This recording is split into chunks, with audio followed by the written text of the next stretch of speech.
এবং সবচেয়ে ভয়ঙ্কর ব্যাপার হচ্ছে আপনি যখন কারোর উপর জুলুম করেন, ওই মাজলুম আর আল্লাহর মাঝখানে কোনো ফারাক থাকে না। আল্লাহ ওই ফারাকের পর্দা উঠায় নেয়। খবরদার, মজলুমের কান্না কখনো বৃথা যায় না। জীবনের কোনো না কোনো সময়ে এর প্রায়শ্চিত্ত আপনাকে করতে হবে। জীবনের কোনো না কোনো সময়ে এর প্রায়শ্চিত্ত করে আপনাকে মরতে হবে। বিষ্ণু ইসলাম আরো ভয়ঙ্কর কথা বলেছেন। তিনি বলেছেন, মান যালামা কিদা শিবরিন মিনাল আরদি তুবিকাহু মিন সাবঈ আরাদিন। কেউ যদি জুলুম করে তার ভাইয়ের 1 বিঘত পরিমাণ জমিন খায়। 1 বিঘত চিনেন তো? এই যে আমার এই আঙ্গুল থেকে এই আঙ্গুলটা, এটা টান টান করলে যতটুকু জায়গা, এটার বলে 1 বিঘত। শিবের আরবিতে বলে শিবের। হ্যাঁ, মান যালামা কিদা শিবর। বিষ্ণু বলেন এই 1 শিবর, 1 বিঘত জমি যদি কেউ অন্যায়ভাবে জুলুম করে তার ভাইয়ের কাছ থেকে খায়, কিয়ামতের দিন তুবিকা আলাইহি সাবউ আরাদিন, এই 7 জমিনকে আল্লাহ তাআলা তার ঘাড়ে চাপাবে। খা এবার, খা। অন্যের জমি খাওয়ার এত শখ ছিল, এবার 7 জমিন ঘাড়ে কর। কিয়ামতের ময়দানে আপনার দেহটারে বিশাল আকৃতির করা হবে, এই 7 জমিনকে আপনার কাঁধে তুলে দেয়া হবে। এজন্য আমরা অন্যের রাইটস, অধিকার যেন নষ্ট না করি, কারো উপর যেন জুলুম না করি, কোনোভাবেই না। আমরা নানাভাবে এই জুলুমটা করি। আমরা প্রায় দাদার সম্পত্তি থেকে ফুফুদেরকে বঞ্চিত করি, বাবার সম্পদ থেকে বোনদেরকে বঞ্চিত করি।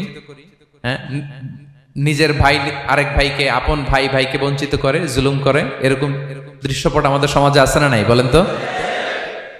কিয়ামতের দিন আল্লাহর সুপ্রিম কোর্টের কাঠগড়ায় হিসেব দিতে হবে।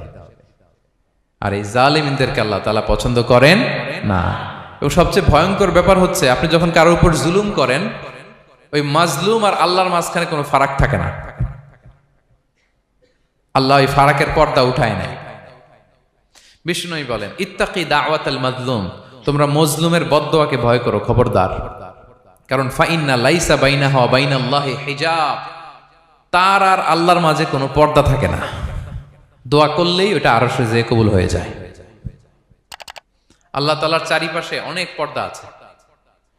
কেউ কেউ বলে 70,000 নূরের পর্দা। 70,000টা সহিহ হাদিস দ্বারা সাব্যস্ত না, কিন্তু অসংখ্য অগণিত পর্দা, এবং পর্দাও এটা নূরের পর্দা।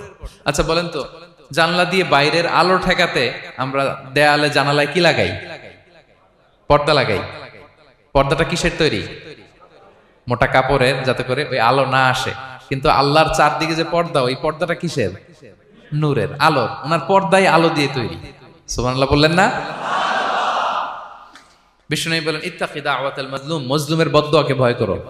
ফাইন্না লাইসা বাইনাহা ওয়া বাইনাল্লাহি হিজাব, কেউ যখন মজলুম হয়ে কেঁদে বদদোয়া করে, তার আর আল্লাহর মাঝে ওই পর্দা থাকে না।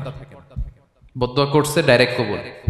খবরদার আমার পেনাঙ্গের ভাইয়েরা, আমরা যেন জালিম না হই।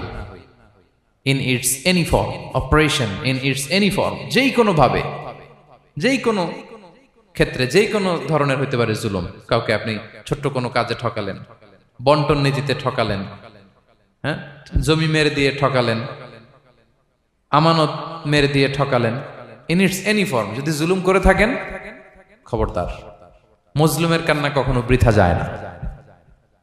মজলুমের কান্না কখনো বৃথা যায় না। জীবনের কোনো না কোনো সময়ে এর প্রায়শ্চিত্ত আপনাকে করতে হবে।